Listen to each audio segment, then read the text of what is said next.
Bonjour à tous, j'espère que vous allez bien. Je vous retrouve dans cette vidéo pour vous parler de mes lectures du mois de février. J'ai eu deux excellentes lectures, le reste était un petit peu bof. Et puis une lecture que j'ai écoutée, que j'aurais aimé lire en version papier. Je vais d'ailleurs commencer par ça. J'ai écouté au café existentialiste La liberté, l'être et le cocktail à l'abricot de Sarah Bakewell.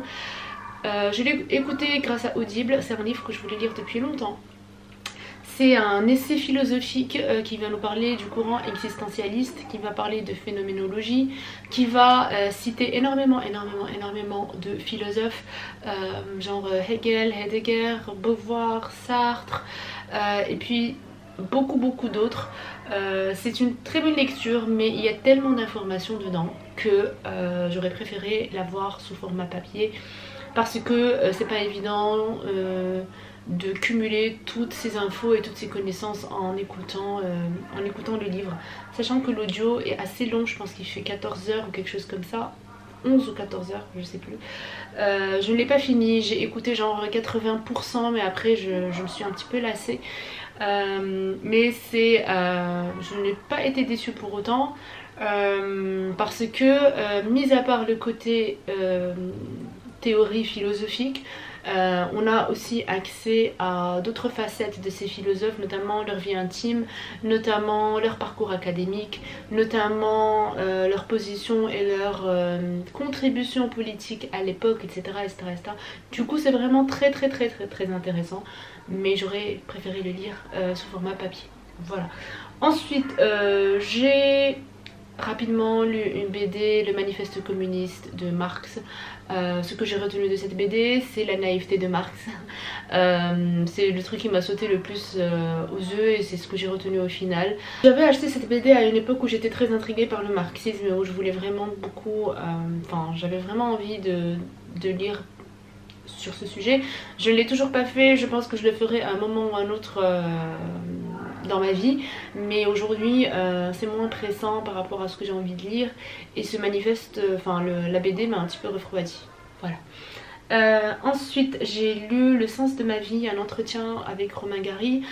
C'était, je pense, le dernier entretien qu'il avait accordé à un journaliste ou une journaliste, je ne sais plus, avant sa mort.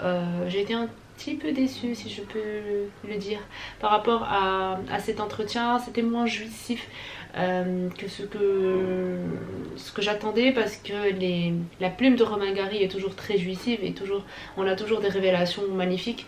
Maintenant ça n'a pas été le cas avec cet entretien, c'était assez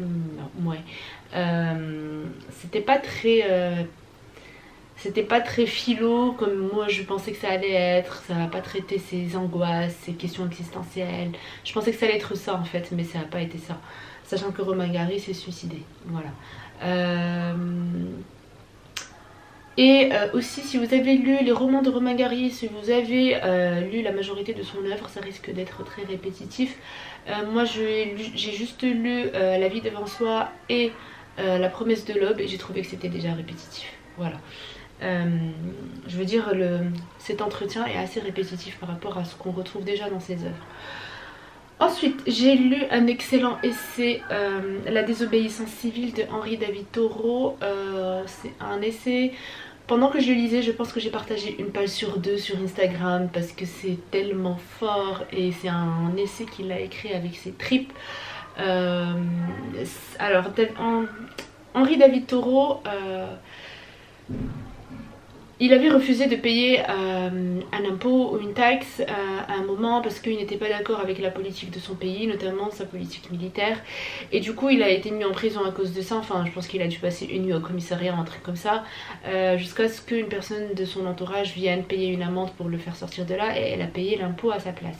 Et lui en fait il écrit cet essai pour nous dire que nous sommes tous acteurs de la politique de notre pays, et qu'il faut agir, et il faut agir justement pour être acteur, et il faut agir pour contribuer justement à la politique de son pays, surtout quand on vit dans une démocratie, et que voilà, il faut pas juste se contenter de paroles ou d'avoir des opinions par rapport à certains sujets, mais il faut passer à l'action.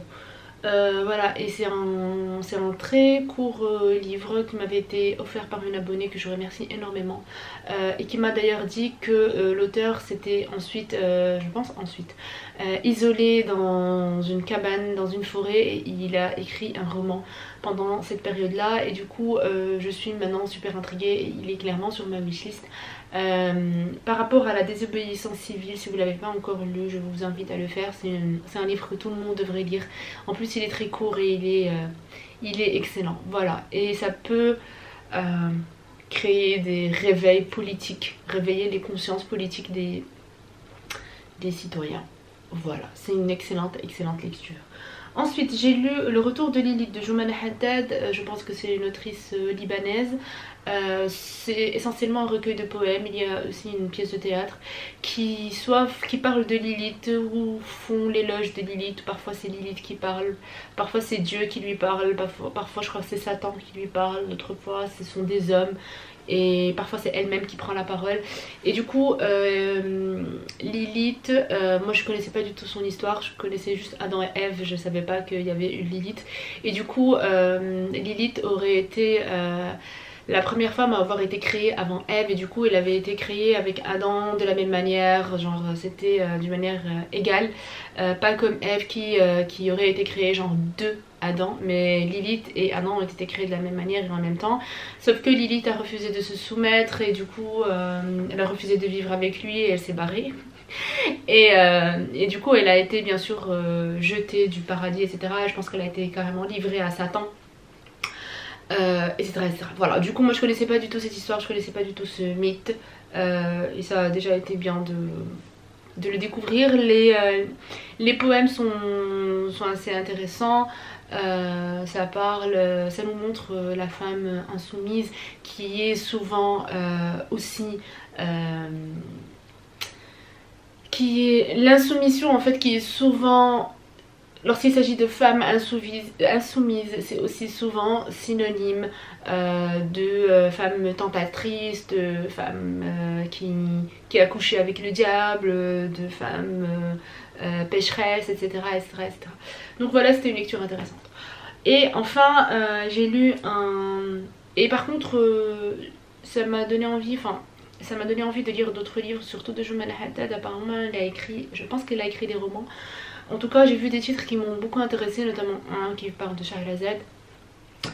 Je vous mettrai deux couvertures ici parce que je sais qu'il y en avait deux qui avaient retenu mon attention. Ensuite, j'ai lu ce roman, The Moor's Account de Leila Al-Alami, qui avait été finaliste pour remporter le prix Pulitzer en 2016, ce qui n'est pas rien. Et je pense qu'elle avait été finaliste avec Viet Thanh Nguyen, justement avec son livre Sympathisant. Et finalement c'est lui qui a gagné, et c'est aussi grâce à lui que j'ai découvert cette autrice dont je n'avais jamais entendu parler, et je sais toujours pas pourquoi on ne parle pas d'elle. Et en fait voilà, j'en ai entendu parler grâce à Viet Thanh Nguyen parce qu'il l'avait beaucoup recommandé sur les réseaux sociaux à plusieurs reprises, et il avait fait beaucoup d'éloges par rapport à cette autrice. Du coup j'ai été super intriguée tout de suite, et je l'ai lu, et je peux vous dire que pour moi Leila Al-Alami c'est le même, elle est aussi talentueuse que genre Fatima Mernissi. Voilà, c'est une autrice marocaine très talentueuse. Elle est née au Maroc, je pense qu'elle est née à Rabat, elle a fait ses études il me semble à l'université, toujours à Rabat. Ensuite elle a travaillé en tant que journaliste chez El Bayan, les Marocains connaissent. Et après je pense qu'elle a décroché une bourse avec le British Council je crois, et elle est partie à l'étranger, et finalement elle a fait d'autres études aux États-Unis, et aujourd'hui elle vit aux États-Unis. Je pense qu'elle est journaliste encore aujourd'hui là-bas, et aussi écrivaine. Voilà.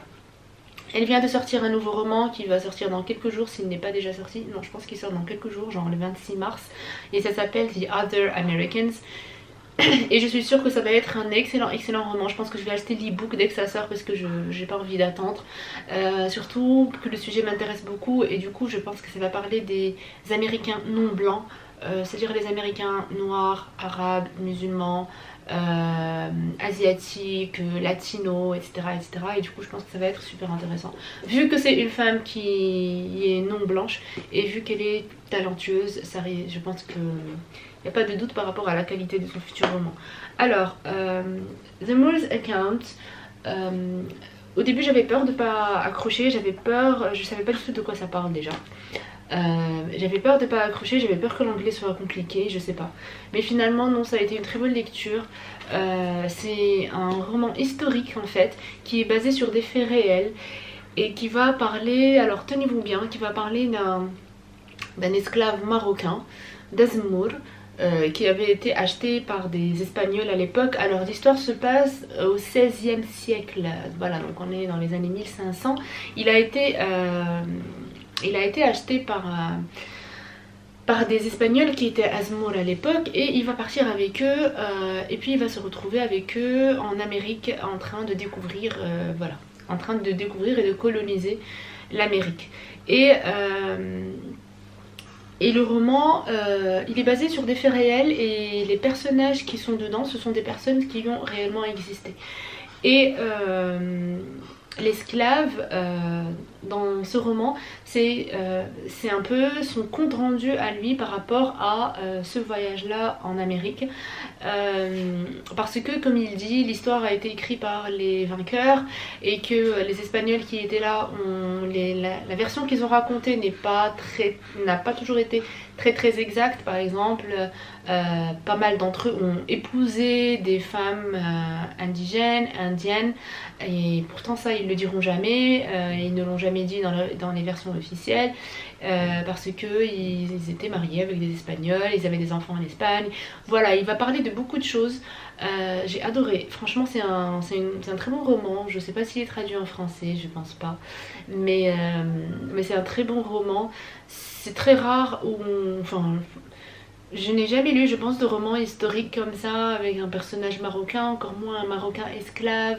Voilà, j'ai trouvé le contexte très intéressant et j'ai adoré découvrir le Maroc en 1500, comment il était, parce qu'il va décrire Azmour, il va décrire le Maroc. Voilà, donc c'était une très bonne lecture que je vous recommande. Je l'avais conseillé à ma copine, une copine américaine ici, elle est en train de l'écouter je pense sur Audible et elle aime bien pour l'instant. Donc voilà, c'est un très bon roman historique. Comme je lui disais à la fameuse copine, ce qui était assez drôle c'est que dans la 4e de couverture ils parlent d'un esclave noir.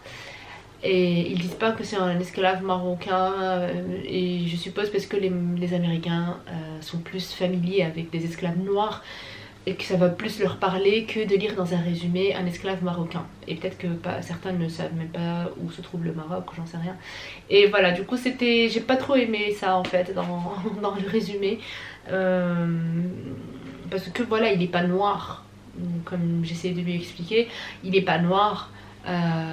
Il est probablement brun et probablement comparé à des Espagnols qui devaient être très blancs et blonds, et lui qui avait des cheveux bouclés, peut-être un petit peu crépus, et du coup ils l'ont tout de suite catégorisé dans les noirs. Enfin voilà, voilà, c'est une petite c'est une petite parenthèse, c'est juste que ça montre à quel point on peut parfois catégoriser des gens d'une manière très rapide, on se prend pas trop la tête, genre le monde est soit noir soit blanc, voilà, il n'y a pas de... il n'y a rien au milieu.